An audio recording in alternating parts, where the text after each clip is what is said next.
हरि ओम शांति शांति शांति। ओम शांति। जय श्री सीताराम। आज इस अखिल भारतीय गीता महासम्मेलन में आप हम सभी लोग इस दिव्य परम पावन पवित्र भूमि माउंट आबू में पहुंचे हैं और सब देखते हैं कि हम कितना सुंदर अनुभव कर रहे हैं। मैं पहली बार आई हूँ और मुझे कई बहनों ने पूछा कि दीदी आपको यहाँ आने के बाद कैसा लगा, तो हमने एक ही उत्तर दिया, शांति किसको प्रिय नहीं होती। शांति की खोज में तो हम निकले हैं, बड़ा पवित्रता किसको प्रिय नहीं होती। ये सारी चीज़ें यहाँ पर मिली है। तो शुरुआत करते हैं। सर्वप्रथम हमारे परम आदरणीय ब्रजमोहन भाई जी, आज के सभा के अध्यक्ष, साथ ही साथ मंचस्थ उपस्थित समस्त ज्येष्ठ श्रेष्ठ वरिष्ठ विद्वान महान विभूतियाँ हमारी बहनें, मैंने आपको इतना सुना तो वास्तविकता में ऐसा लगा कि आज सागर से मोती चुनने का अवसर प्राप्त हुआ। हमारी उषा बहन, आशा बहन और पुष्पा बहन, इतनी सारी बहनें कि जिनसे ज्ञान मोती चुनकर वास्तविकता में हम हंस बन चुके हैं।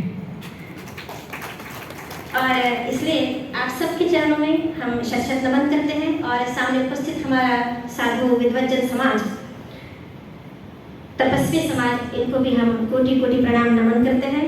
और उपस्थित संपूर्ण बुद्धिजीवी श्रोतागण वर्ग, संपूर्ण साधक साधिकाएं बहनें और भाइयों, आप सभी को भी हमारा सादर जय श्री राम। ओम शांति। जब भी हमारे सामने विषय रखा गया कि गीता में वर्णित भारत का प्राचीन प्रायलुप्त राजयोग कौन सा है, तो शुरू में ही एक गीत सुनाया गया, राजयोगी बनो राजयोगी बनो राजयोगी बनो। तो मुझे थोड़ा आश्चर्य भी लगा, क्योंकि हमारे बहन ने एक दिन बताया था कि स्वधर्म क्या है। गीता में भगवान श्री कृष्ण ने अर्जुन को स्वधर्म क्या, स्वधर्म निधनम श्रेय परधर्म भयावह, स्वधर्म क्या है। कितनी गजब की बात है ना। कुत्ते को ये नहीं कहना पड़ता है कुत्ता बन, गधे की ये नहीं कहना पड़ता कि गधा बन, लेकिन मनुष्य को ये कहना पड़ता है कि मनुष्य बन। है कि कितनी गजब, क्या विडंबना है हमारी मनुष्य जाति की, हमारी समाज की। दूसरी बात, राजयोगी बन, गीत में लिखा था कि राजयोगी बन। क्यों? भगवान को ऐसा क्यों कहना पड़ा? जैसे हम जानते हैं गीता क्या है, गीता साक्षात भगवान की वाणी है। गीता शास्त्र इदं पुण्यम, गीता शास्त्र इदं पुण्यम महाराज, यह पठे प्रयत्न कुमार विष्णु पदम वापनोति भय शोकाली वर्जिता, जो भय शोक को नष्ट करती है, बराबर है। और गीता साक्षात भगवान की वाणी है। गीता सुगीता कर्तव्या के मने शास्त्र विस्तरेहि या स्वयं पद्मनाभस्य मुख पद्मादिश्वतः, बराबर। भगवान की वाणी है, भगवान का आश्वासन है, क्योंकि और वो परम सत्य है। गीता साधारण नहीं है, अभी सर्वशास्त्र में गीता कहते हैं कि यदि तुमने गीता पढ़ ली, हमारे सनातन धर्म में अनेक ग्रंथ है, लेकिन अनेक ग्रंथों में भी गीता सबसे छोटा ग्रंथ है।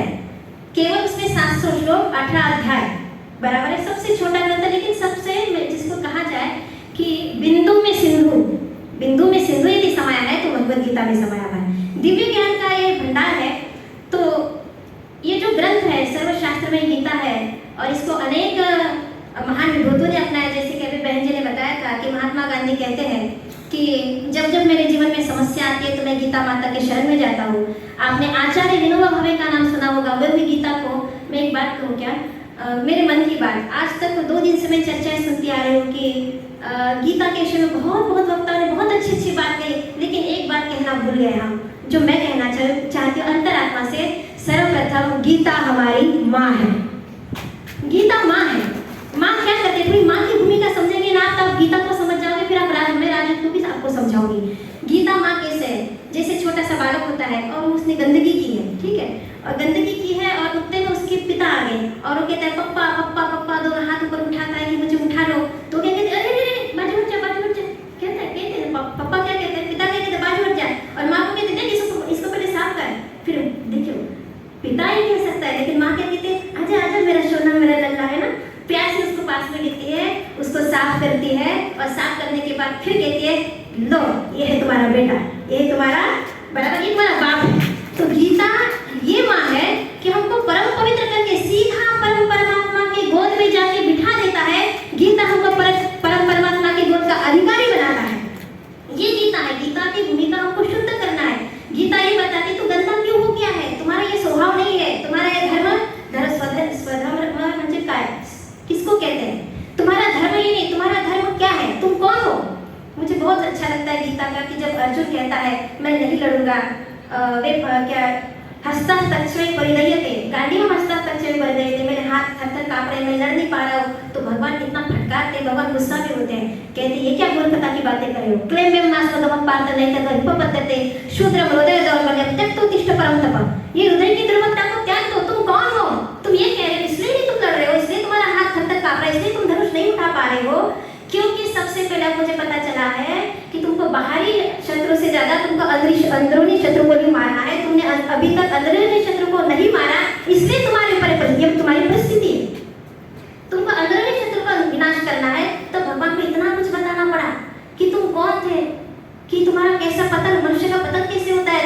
ध्याय तो विषयान् पुंसः संगस्तेषु को जायते, संगा संजायते, काम कामात् क्रोधो विजायते, क्रोधात् भवति समोहः, समोहात् स्मृति विभ्रमः, स्मृति भ्रंशात् बुद्धिनाशो, बुद्धिनाशात् प्रणश्यति। इस प्रकार से हमारा पतन होता है।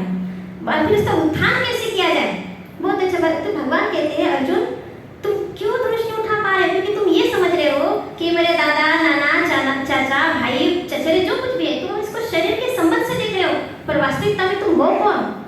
यदि तुम्हारा शरीर का, भगवान ये बताते कि मैं कौन हूँ, तुम कौन हो, तेरा मेरा क्या संबंध है, Who I am, who are you? तुम कहाँ से आए हो।